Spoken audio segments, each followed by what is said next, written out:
Welcome to Connection Point. We're really honored to have Rick Hester, the Johnston County manager, with us this morning. Thank you, Rick, for taking time to be with us today. Mike, thank you for inviting me, and it's a pleasure to do this and to see you. I haven't seen you in a long time, just with everything going on, but we stay in touch a lot, and I appreciate all you do. Well, thank you very much. And I miss our lunches. We got to get back to our lunches again. That's sure. right. Yes. Absolutely. So, Rick, tell us a little bit about yourself, where you're from, how you found your way to Johnston County, and just kind of help everybody know who Rick Hester is. Well, I'm originally from Elizabethtown, North Carolina, which is in southeastern North Carolina, about an hour and 20 minutes from here. More people know about White Lake in Bladen County, it seems, and so that's from my area. My wife's from that area as well. So in 1987, well, step back a little bit. I was on a path. My path was to be a Major League Baseball player, and so I did I was fortunate enough to play in college and then spend 3 years in the minor league system with the Texas Rangers. And that did not work out as I had hoped. So my background was in local government, public administration. So I applied for a job here in Johnston County in 1987 in the planning and land use area, and been here the whole time. And so it's been a great thing. I was so blessed, and my parents are still in Bladen County, and I love Bladen County, and I love Johnston County. So I've had the best of both worlds, in my opinion. My wife Caroline and I have been married 33 years, and we have a son, and he and his wife live in Morrisville, and they're expecting their first child at the end of March, our first grandchild. Congratulations. Thank you. And our daughter Morgan is a dentist, and she is working, doing a 1-year project at the VA in Fayetteville, and she'll be going into private practice this summer. So a lot going on, and so that's how I got here. Well, Major League Baseball's loss was our gain, so yeah. We're glad you landed here in Johnston County for sure. Thank you, Mike. So tell me what do you like about what you do? What got you interested in government? Because obviously you studied that, and yeah. Tell us a little bit about that. I think a lot of it has to do with my dad was a county commissioner in Bladen County for years as I was growing up, and so I was around it. And it was kind of funny. I remember the calls he had on Sunday night about certain things, and when somebody had a problem or was upset about something, and they call the house and we talk about it. And so he kind of introduced me to that just by the fact of him being a county commissioner. I always had a lot of respect for those that run for office, so that's kind of got it going for me. And so I think the good Lord helps us chart our path, and if we trust in Him. And so for me, I believe local government was the perfect match for me, even though I would have loved to have played Major League Baseball. But that's the way it goes. The percentage of guys that go in there and start in the minor leagues and that make it is a very slim number. So just that I was able to play 3 years in that organization was a blessing. That is really cool, because there's not a lot of guys that make it to that level either. So yeah. That's really cool.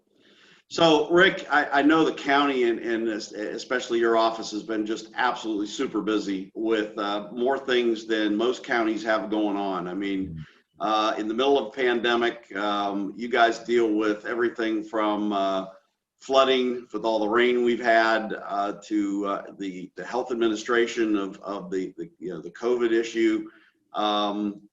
Tell us a little bit about what's happening in the county, what you guys have going on, and maybe a little glimpse at what you think the future for Johnston County is. Sure. And Mike, as you mentioned, the vaccination clinics, the testing first, and then the vaccination clinics really is wide open now. And our public health department, led by Dr. Marilyn Pearson, with our many partners, our emergency services, the sheriff's office, the school system, the community college, so many community partners that make all that work. Our HR team that does a lot of our public information. I mean, I could go on and so many of our different agencies that are pitching in to help. But those clinics, they have really done a great job with that, and they're very organized. We get so many emails from folks that have been through that and talked about how organized, how friendly everyone is. So that's been a big deal going on. Some other things that we have is our board is now in the process of an update on our comprehensive land use plan, which I think is probably one of the most important things we'll do in 2021. And that will help guide the path for growth in our county in the future. We're going to continue to grow. The last statistic I saw, we were actually second in North Carolina behind Brunswick County in terms of percentage growth. We've also been working with a broadband consultant to first inventory our county, and secondly, see how we can partner with the many carriers of broadband and what can we all do together, leveraging grant money and maybe some local match money to expand our broadband out in our county as much as possible. We got a lot of coverage, but we do have a lot of the areas too that need some assistance in that. Our detention center is a project that will be completed about a year from now out on Highway 70 East. And then the board is moving towards, they haven't made the final decision because we don't have bids yet on the public safety center, which will be on the same piece of property that would house the sheriff's office, 911 communications, and emergency services. So we hope to have bids on that by the summer. What that does, Mike, it helps to transition some offices out of the courthouse where we can spread out and help our judicial system. Counties in North Carolina are responsible for providing adequate space for the judicial system. So it's a sort of a win-win situation there. So those are a few things going on. And the most exciting one I mentioned was, being a grandfather for the first time at the end of this month. Absolutely, that's fabulous. We just had two new ones of our own, and they are our joy for sure. Yes. I don't leave the house without a phone call from at least one of them every morning. So that's wonderful, man. Yeah. That's awesome. Yep.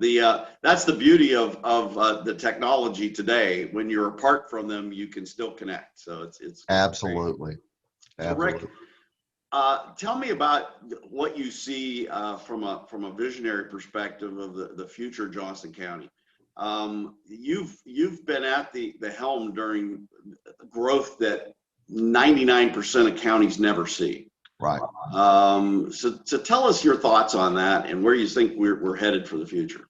Well, Mike, we've been heavily, as you know, our heaviest growth has been in those areas next to Wake County, the Clayton, Cleveland area. That will continue.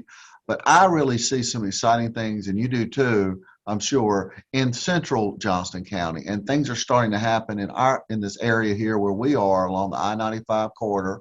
Yep.